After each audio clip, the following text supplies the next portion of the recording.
So yesterday we got as far as taking the continuum limit, and the last equation I wrote was basically the same. If I take the continuum limit of my lattice Fermi operator Cj, it amounts to this replacement. So here I have a square root of the lattice spacing, and here I have a separation into fast degrees of freedom and slow degrees of freedom. So the idea is these fields here are of x and n of x, so these are position-dependent operators, so it's quantum fields, but they are smooth on the lattice scale, so they're very slowly varying. And that essentially means the only Fourier components correspond to small momenta. Yeah? So if I would do a Fourier composition of this, it would have only small momenta on the lattice scale. And so therefore this part basically are all modes where the momentum is close to kf. Yeah? And these basically incorporate all the modes where the momenta are close to minus kf. Yeah? So that's the real space version of this momentum space procedure that I had before. So in practice, this is what we use. Okay, so now how do we use it? Okay, so in the lattice model, we have terms like a hopping term, so something like this. All right, and now let's work out what that actually looks like in terms of the continuum fields. Alright, so we just use this twice. So I replace this by square root of a naught for this and square root of a naught for this, so I get an overall factor of a naught. And then here I just get e to the I kfx right of x plus e to the minus, there's a minus and a dagger, e to the plus I kfx left dagger of x from here. And then times e to the I kf x plus a naught, because after all here I'm one side further along. Yeah, so I have to shift the position by one lattice spacing, which is what I do here. Right of x plus a naught plus e to the minus I kf x plus a naught left of x plus a naught. Just substituting it. Alright? Now, what we do is we multiply it out. Okay, so what do we get? So this becomes a 0 times a big bracket. And then you see, okay, so here some things cancel, so I get e to the I kf a naught, right dagger of x, right of x plus a naught. This times this.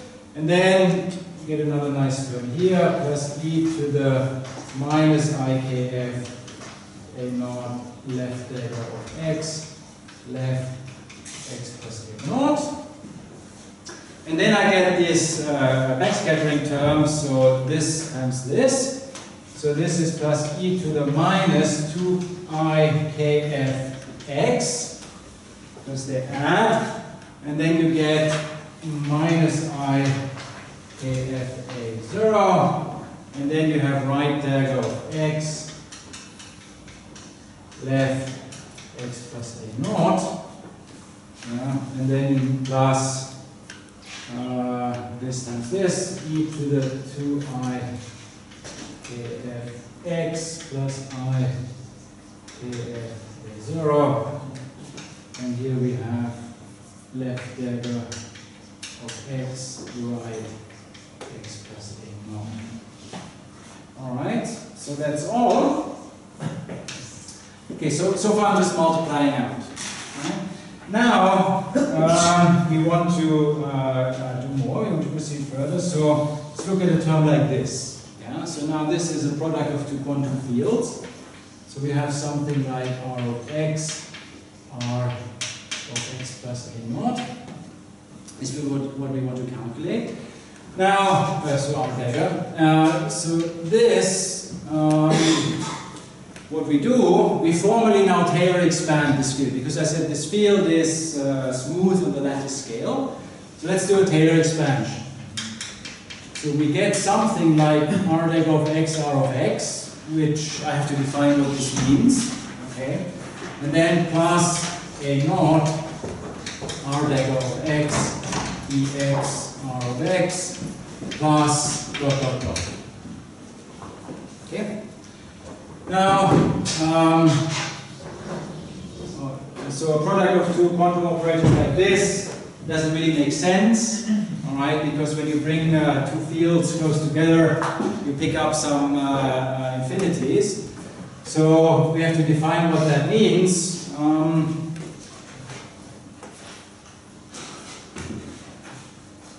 And I think I will do that only later. Okay, so I will do that later, essentially. So in order to define this, what you have to do is you have to introduce a point splitting between these 2 points and subtract the constant, the infinite constant, and then take the limit of the splitting between the 2 points to 0. But for the time being, let's just leave it like so. And then we can do the same with left derivative of x plus a naught is left derivative of x plus a naught left derivative of x dx left of x plus dot dot dot. Okay? So where are we? Now, we have to remember that we are interested in our continuum limit.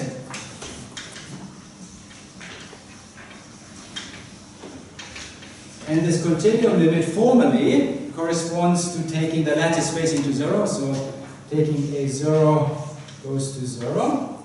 Taking j goes to infinity. So the lattice scale, now I move to infinity, so I get a field theory.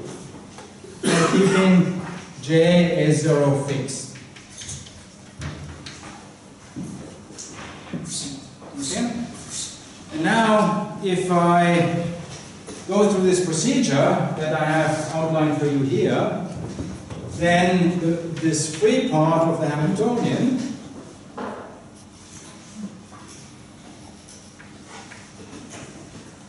goes over into the following expression. So what you get is, let me write this here. You have something like a sum over j, and here you might have a c delta j, cj plus 1 plus stuff like that. And if you insert this prescription there, you always get now expressions like a0 times the sum over j, where a0 is the distance between the two sides, which has precisely the form of a discretized integral. Yeah? So this actually goes over in the continuum limit to integral over space.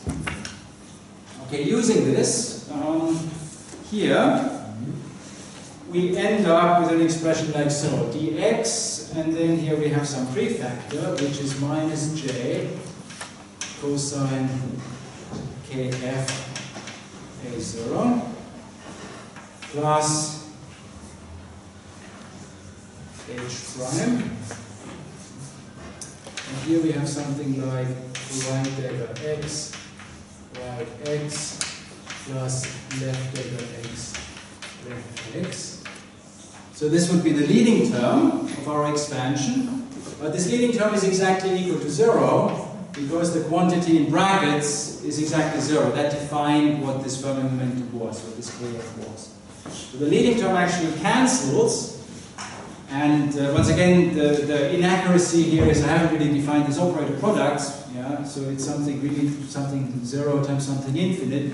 But if you define this properly, this problem actually goes away. And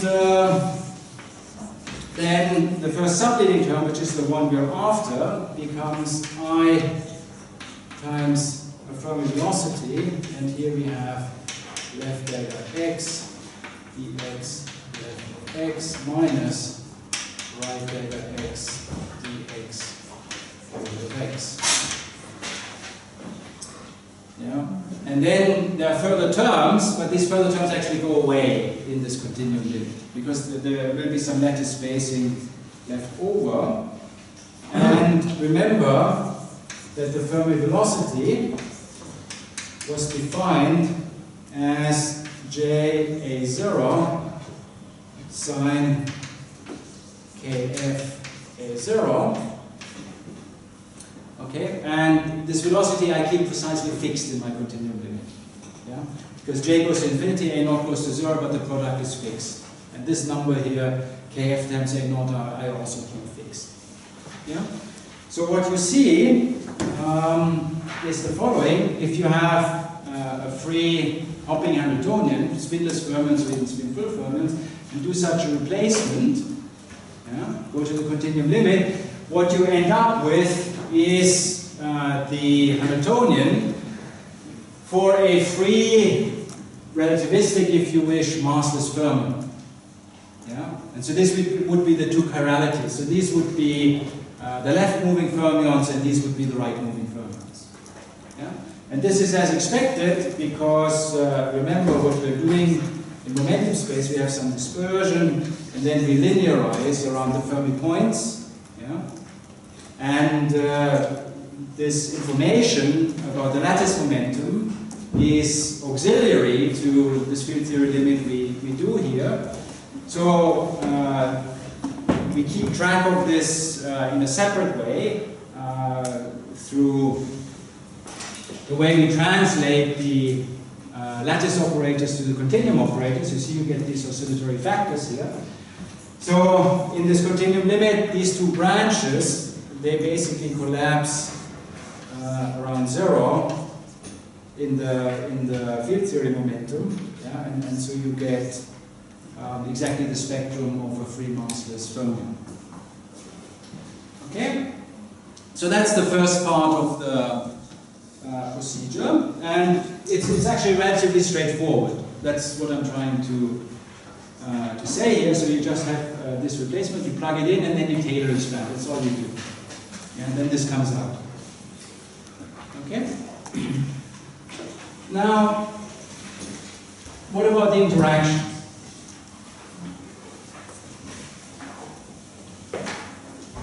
So the interaction part of our Hamiltonian involved terms which are quartic in fermionic creation and annihilation operators.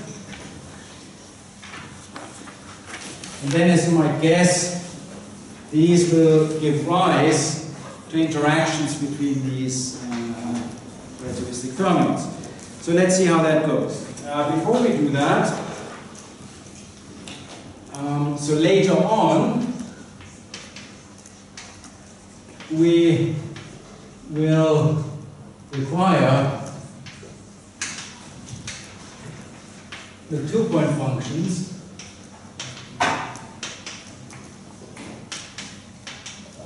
of these left and right moving Fermi fields. So I will want to know, for example, what is R dagger of T and X, R of 0 and 0. Okay, so when the time is positive, for example, yeah, so this is a properly time-ordered expression. And so I just assume now that you know how to calculate this by just doing a mode expansion here. It's a free theory. Yeah? And then just working out this two-point function using the mode expansion. Excuse me, how do you restore time dependence? I mean, there the fields are not time dependent. No, okay, they're not time dependent because it's the Hamiltonian. Yeah. So if I go to the Lagrangian, you pick up, or if you go to the action, there will be the time dependence. Okay? There's no time dependence because it's the Hamiltonian. Okay? What happened to the cutoff we had earlier? Well, so what I have done here, essentially I have taken now the continuum limit, where I have, so to speak, taken the cutoff to infinity. So you can think of J as a cutoff scale. Yeah? And so what I do is I take the lattice space that goes to 0, take J to infinity, keeping the product fixed. So that gives me a particular limit where I get exactly this theory. So this would be the scaling limit. Yeah? And this is what I get if I really take A naught to 0, which is not what we actually will require in the following. Yeah? In the following, basically what we will do is we will consider A naught like a very small finite quantity, yeah? And that's related to the cutoff. Yeah?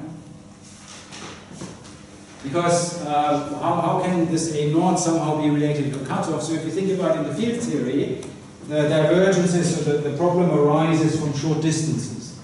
Yeah? And so short distances are high energies, yeah? And basically by putting a cutoff on the energy of high energy, it amounts to having a cutoff on short distances, and that will play the role of the cutoff. All right. Okay, so you can work this out just using the mode expansion, and the results will be I over 2 pi x minus vt for this one, and left dagger Pmx left of 0 0 will be minus I divided by 2 pi x plus vt. Okay? If you wonder how to do these kinds of calculations for the modes, I will do the analogous calculation for you on the level of the bosonic theory that I will show this fermionic theory is equivalent to, and this will remind you for those of you who have forgotten. Okay, so let's keep this in mind. Now, what about the interactions?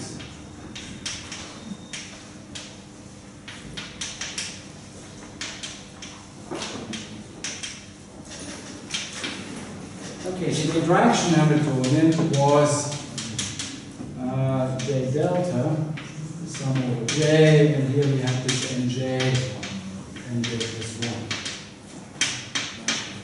1. Okay, and now what we want to do is we want to once again use our prescription to work out, first of all, what these operators are in the continuum limit, and then we want to work out what their product is, so to speak.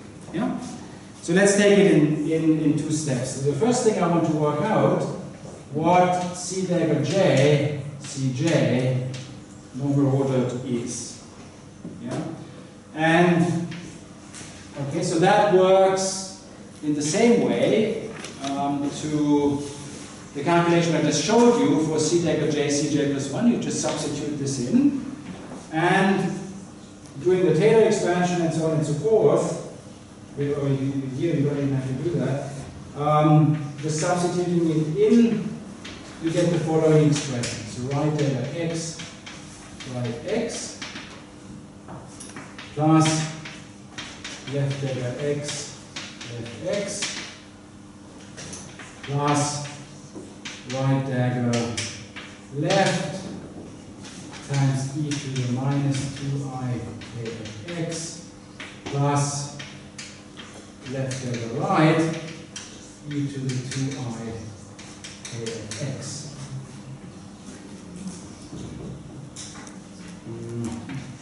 So let's see, this yeah, seems to be correct. Okay. Now what I have to do is something I alluded to before. I have to tell you how to properly define these operator products. So let me do that. Is there some question? No? No?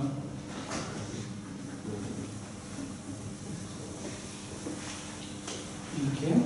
So let me say what this actually means. What I mean by that, so first of all I give it a name, I call it a right current. So this is defined as this normal ordered product of right dagger x, right x.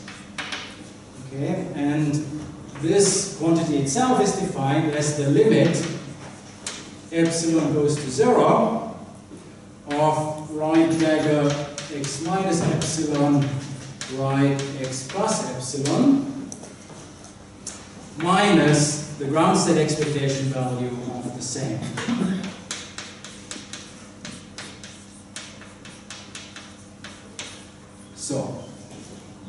Okay, so this is essentially a standard procedure you have to do in field theory, because if you bring two operators, if you bring two fields close together, typically you pick up some divergences. Yeah? So then first of all you isolate the divergences by splitting the points apart a little bit infinitesimally, and then subtracting the divergence. Okay? Okay, so the continuum limit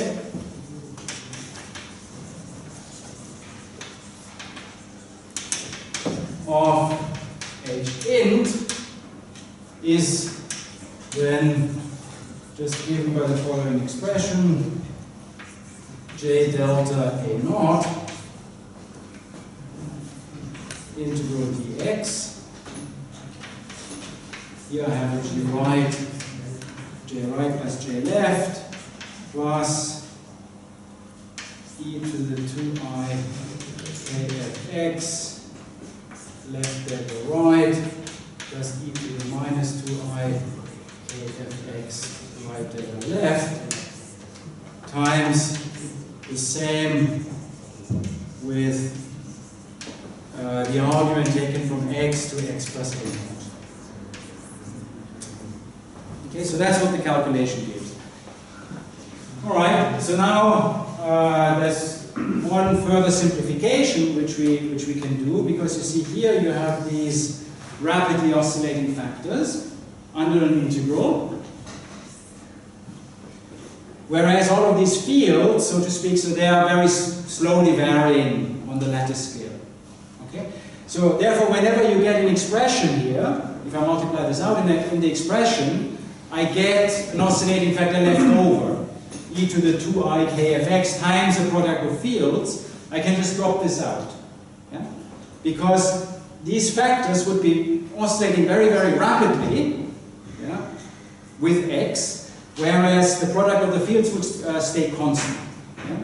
So, and that would just amount to taking an integral of a rapidly oscillating function, which would average to 0. Okay, so the only terms, therefore, that remain would be like this times the same contribution here, or this one times the corresponding one to that one over here, and so on and so forth. But some of them will drop out, but not all of them. Okay? And I'm not going to write that down, but I think the sentiment is clear. So some of these contributions you can drop, and some of them you have to keep. Okay?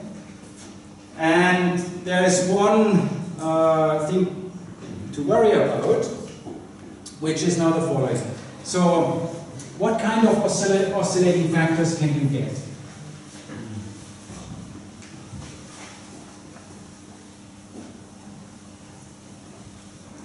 So you can get factors which are e to the 2I kfx. Okay? So if I have something which is proportional to this under an integral, I can always drop it. Okay, I can always drop it because kf was strictly between 0 and pi over 2. Yeah? So 2kf can never be 2 pi, it can never be 0. So I always have rapid oscillations on a sufficiently low energy scale or at sufficiently large distances. Yeah? So those ones I can always drop. Yeah?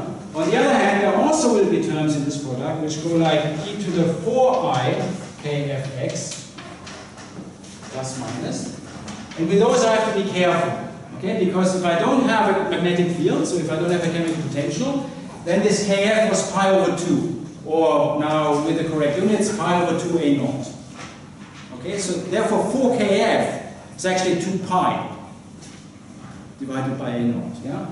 In other words, so if kf a naught is equal to 2 pi, so that would be in zero magnetic field, precisely that happens, then e to the plus minus 4I kfx would be exactly equal to 1. And this term actually would not be oscillating. Okay, you have to be a little bit careful.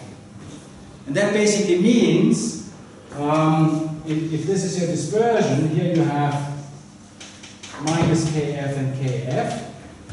Certain low energy processes having to do with scattering particles between the two Fermi-Cs can always be commensurate. Yeah? So in particular in zero magnetic field, 4 Kf would be 2 pi, yeah? And that would correspond essentially to a low energy process which, despite the fact that you make 2 holes at one Fermi-C and 2 particles at the other Fermi-C, is not associated with a finite momentum transfer, because there's an underlying lattice. Okay? And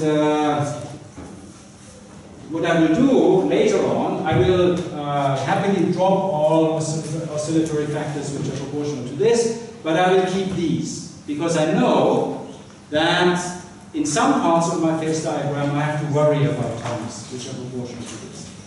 Alright?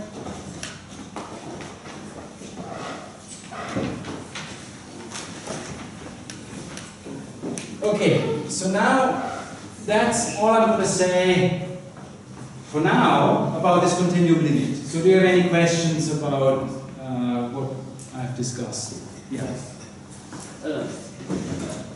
About the regularization. So another way that I think you can regularize is when you are still on the lattice, Yeah. you subtract the expectation value on the ground state. Yeah.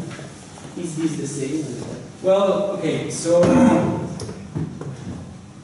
it's not exactly the same, because what I'm trying to do here is I have continuum fields, yeah, these are continuum fields, okay? And what I want to do, not only here but in general, yeah, I want to define what is the product of 2 continuum fields. Yeah? So you cannot just multiply them as usual, because there will be singularities. So this is a generic problem in all of field theory. Yeah? And so all I'm doing here is I'm basically defining, yeah, products of my continuum fields. Okay? And this is the definition. Okay? And I'm doing this, precisely why I'm doing this, I think you will see a little bit later, when we figure out what to do with these interactions. Yeah? Because essentially what I will do is I will have to work out what the product of these operators is, yeah?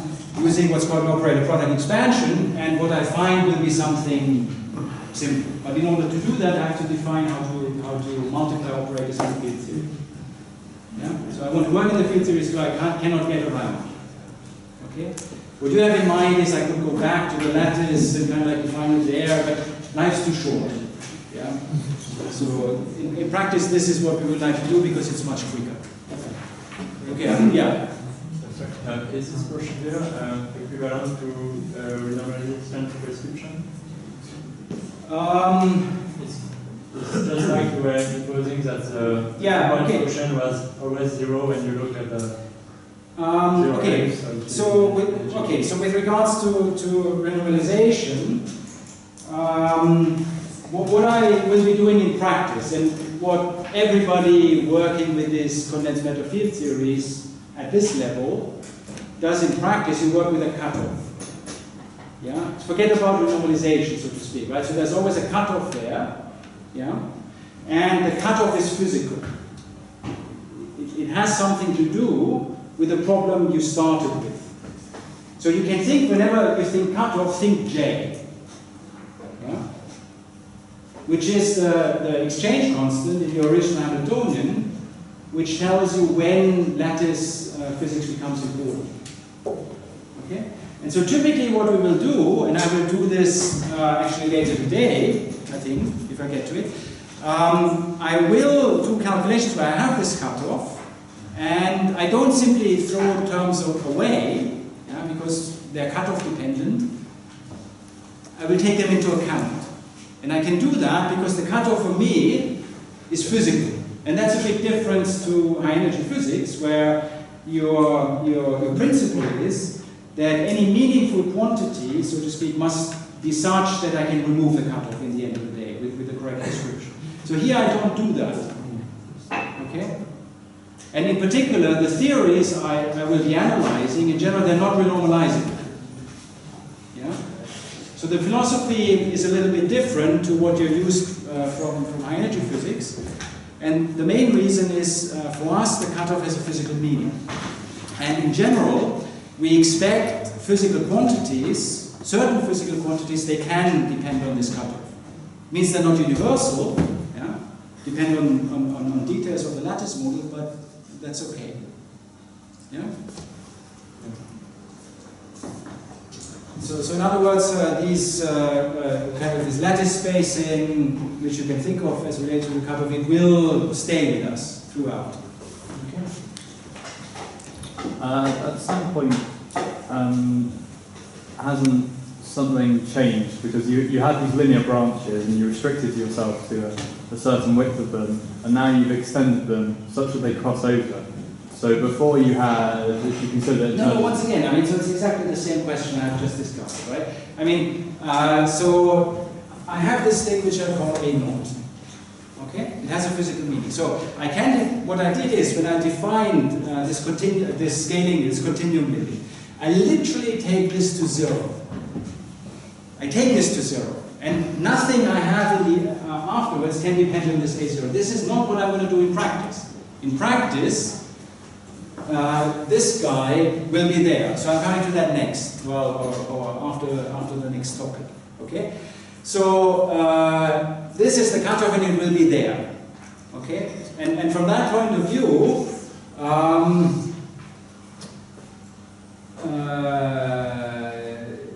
you should think of the spectrum which I drew for you earlier to have this relativistic form, yeah, but you cut it off somewhere.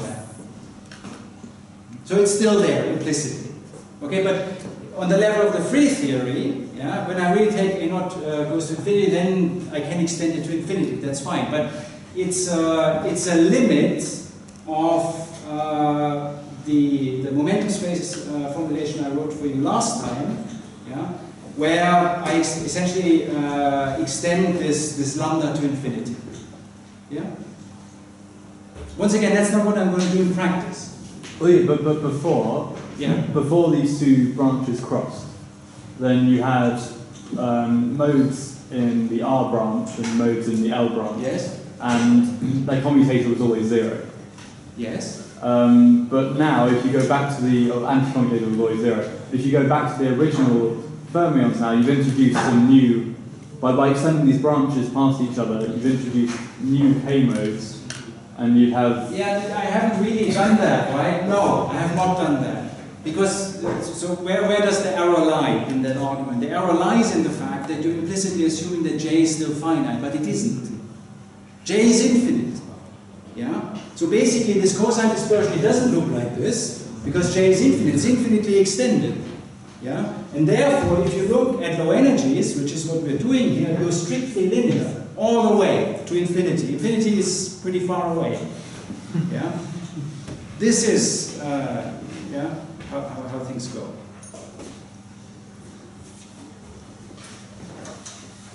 You don't look happy. Later. Yeah. All right. So we have now a field theory. Okay, so this interacting fermions, but it's still a complicated field theory because I have the free part, which I've written for you here before, but then I have these interactions which are full Fermi interactions, and so they're not so easy to deal with. Okay, so now the way to solve this model, to turn it into something which is much simpler, to turn it back into a free theory, to be more precise, is to use this method which is called abelian bosonization.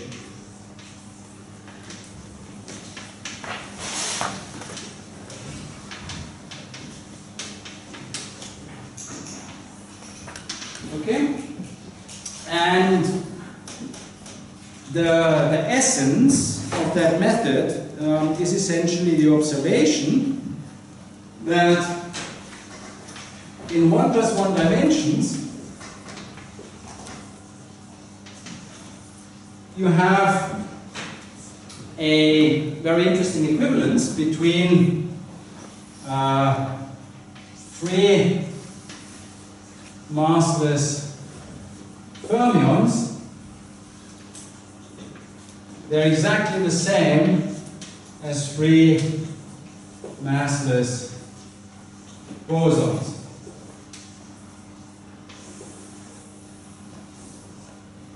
Yeah?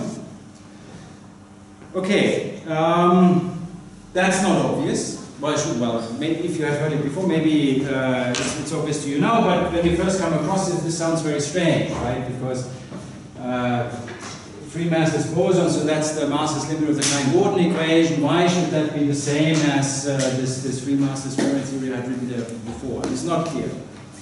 But you can basically establish some strong indications that this has to be true on the basis of the kinds of things we did on Tuesday. So what I will do now is I will tell you a little bit about this theory, because it's not your run-of-the-mill boson, it's what's called a compact boson. So I will just write this theory. It's a free theory, and then I will basically calculate some properties of this theory for you. At a certain stage, we will see that the spectrum of this theory here, in a large finite volume, is exactly the same as the spectrum of the energy and momentum of this free massless fermion that we studied on Tuesday. I had this complicated spectrum, particle hole excitations, etc., etc. And that's a very strong hint that these two theories should be the same. Yeah? And then the second step is basically to identify how operators in this theory are identified with operators in this theory. So there will be a dictionary. Okay? This dictionary will be a little bit similar to the type of dictionary we had when we did this Rodriguez transformation, where we learned how to express spins in terms of fermions. Now we will learn how to express fermions in terms of bosons, but that only works at the continuum limit. Yeah? So we really need this limit.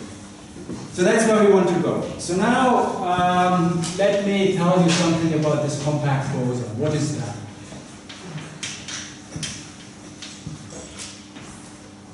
Okay, so the theory has a Hamiltonian, as any good theory should. And the Hamiltonian is just that of a canonical Bose field. So phi is a real Bose field, and pi is just the conjugate variable, so pi of t and x is actually equal to 1 over the velocity times dt phi of t and x, and it fulfills the correct commutation relations, equal time commutation relations. Is pi delta x minus y. Okay, so that's the conjugate momentum to this Bose field. Okay, so this is always true for real bosons. So what compact means? Compact means that this field variable, it takes values not on the entire real axis. Yeah? So it takes values on a ring. Okay, so phi is an angular variable. Yeah? So it lives on a ring, so it takes values on a ring. Okay, and that means I should identify the field with the field plus 2 pi times the radius of my circle, on which the field takes its value. Okay, so you can think of this, I mean, to be a little bit more precise perhaps, you can think of this field as a map from the real axis of x to some target space on which the field takes values. 2 pi r is in the element, no? No, that's exactly what I'm saying. So phi is an angular variable. So you see, this is my spatial coordinate. I will also make what makes it more confusing, I will also make the spatial coordinate periodic eventually. But this field is an angular variable. So it's a map from here onto the circle.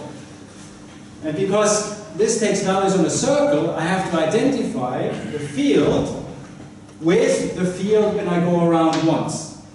Yeah? So that means a compact boson. And so the usual boson that you probably study in quantum field theory 1 would be a map from the real axis to the real axis. Yeah? So you don't have this condition. But it's exactly this condition which makes it interesting. Yeah? Okay, so R is sometimes called compactification radius.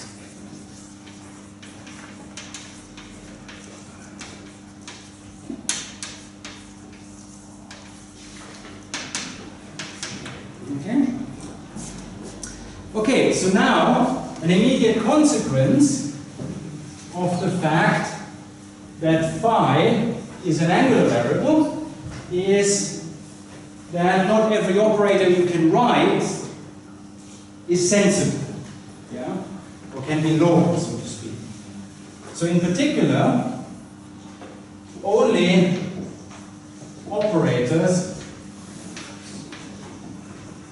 like e to the I, and here you would have n over r phi of x makes sense.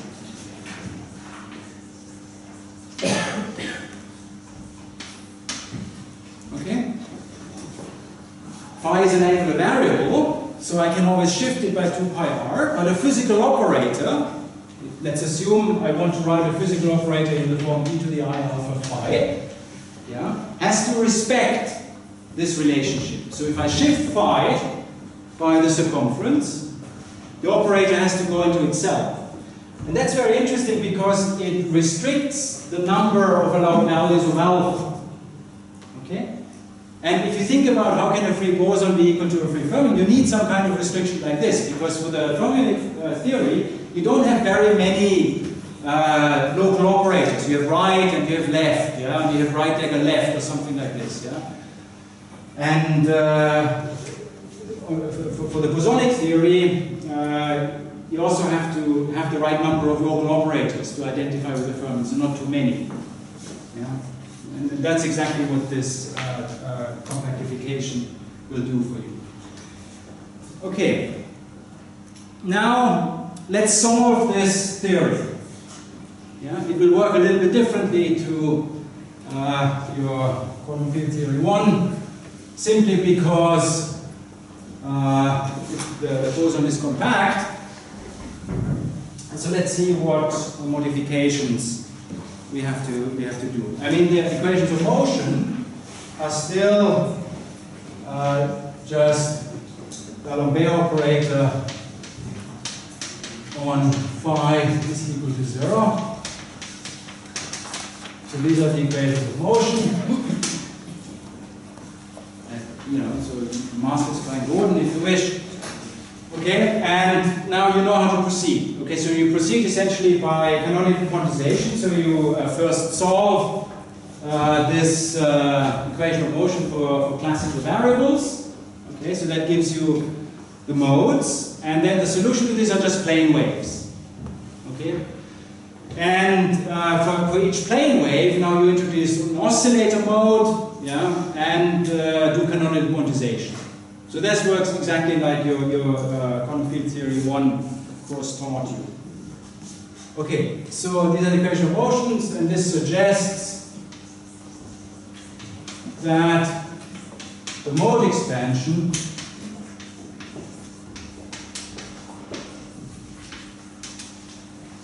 should be of the following form. So phi of t and x, they're always oscillator modes, so I write here n not equal to 0. 1 over square root 4 pi n. Here you have beta n e to the I k n x minus I, V, K, and T plus Hermitian conjugate. So this would be just the oscillator mode. So here are your relativistic plane waves, yeah, e to the I k dot k mu x mu or something. And for each of them, you introduce now a bosonic annihilation and creation operator, because the field, of course, has to be real. Okay. So this is standard, but now there's a piece missing, and the piece that's missing are the zero modes. Okay, because the solution to this differential equation are not just plane waves. Okay, they're also a solution to zero momentum, and those you have to quantize as well. So these are called zero modes, and their contribution to the mode expansion goes like this. So we have Q plus pi naught Vt divided by L plus pi naught tilde x over L.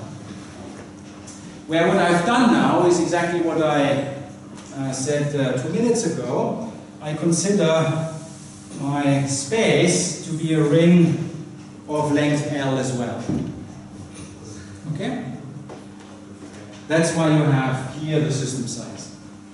Okay? And that's also why I put the one, okay, yeah.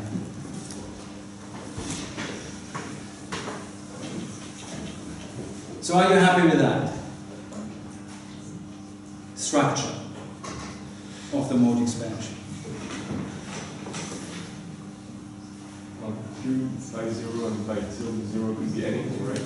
I'll discuss that next. Yeah. So these are some operators. Yeah. Canonical quantization. So basically, for the zero mode, you also have to introduce creation annihilation operator, or equivalently a position operator in the conjugate momentum. Yeah. And that's what these will be. But I have to discuss. I haven't discussed that yet. So what I meant is the structure of the oscillator modes and the fact that you have some zero modes. Whether you're happy with that. Okay, nobody is complaining. Could mean anything. So I'll just carry on. Okay, so now let me answer the question. Okay, so what are these zero modes, and what is the spectrum of these zero modes? Well, we know at the moment, so these are some quantum operators. Yeah. One more thing I should have said, okay, so beta n, beta dagger m fulfill the usual commutation relation, so that's delta n m. These are just bosonic modes. Okay, and then because I'm working in a finite volume in space, x is on a ring, I have kn is 2 pi n over L. Okay. Now, what about the zero modes? Okay, so once again, so phi is the same as phi plus 2 pi r. And that tells me that Q is an angular variable itself. Variable itself. Okay, and pi naught, by construction, is the conjugate momentum.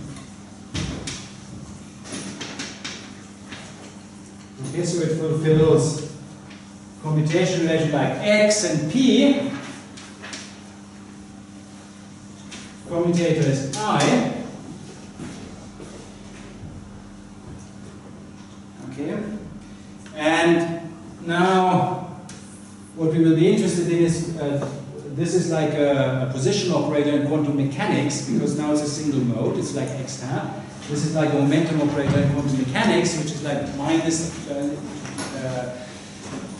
I times d by dx in the position representation. So I want to use this. Okay, so in the position representation, we have that pi naught is minus I d by dq. Okay, so you really can think of this like momentum operator in quantum mechanics, and then you know what the eigenfunctions are. They're just plane waves. Okay, So the eigenfunctions of pi naught are plane waves. So plane wave is just e to the I q, which is now the eigenvalue of the operator, times Pn. Okay? But then, as we said, so Q is an angular variable itself, yeah? Because this is an angular variable, and this is like a constant part to it, so that has to be an angular variable. But that means the Pn's have to, the eigenvalues of this pi naught have to be quantized, you know, with eigenvalues which are just n over r. Okay, because once again, if I shift Q by 2 pi r, yeah, so I go around my circle once, coming back to where I was before. Okay, so single valuedness of the wave function then means that e to the I q plus 2 pi r times Pn has to be the same as e to the I q Pn, and that tells me that the eigenvalues of Pn have to be these. All right? This is just quantum mechanics now because it's just a single mode. Okay, so now I've told you about this guy and this guy, so that leaves us with this pi naught tilde.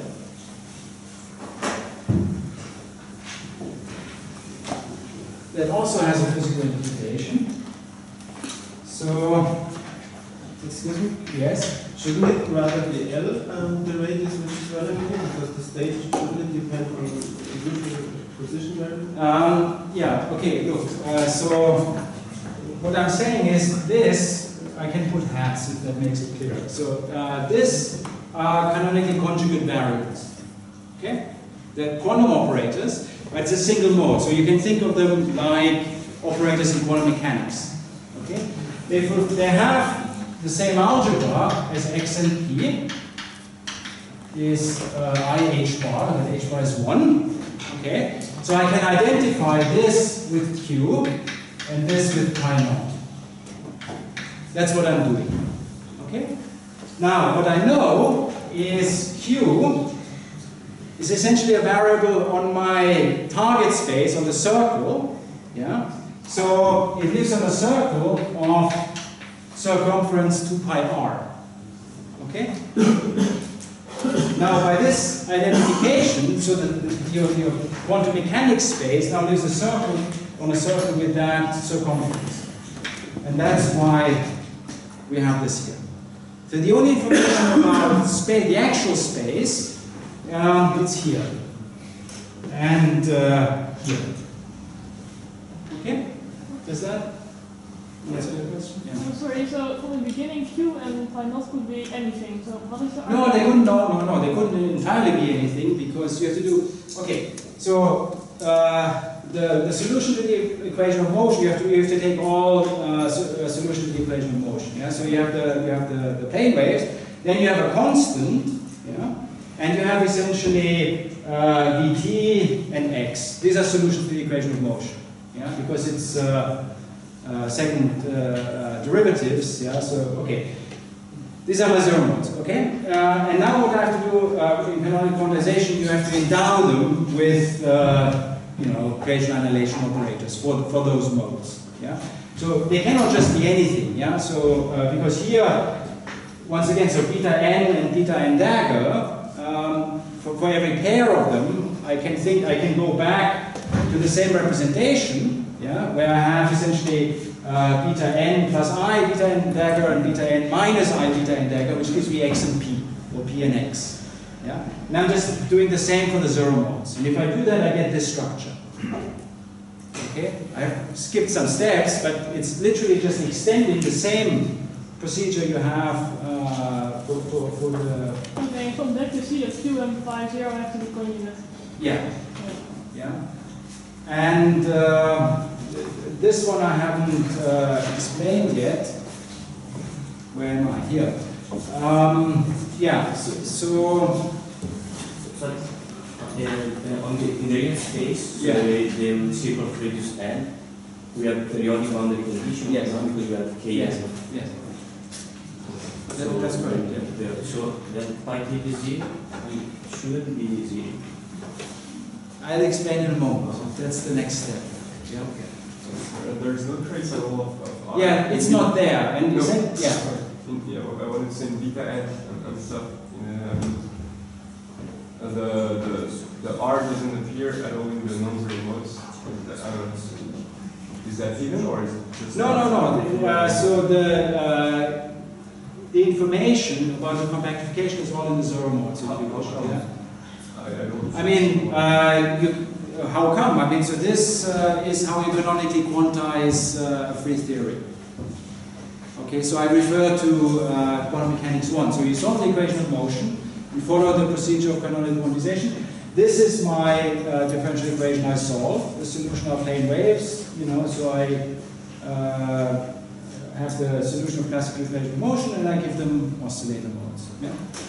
And so the only place where the R can enter is basically here, that's where it does. And that's good, because otherwise we couldn't do any of the calculations. It's because the identification is for every x, so you have to just... Yeah. Okay, let me...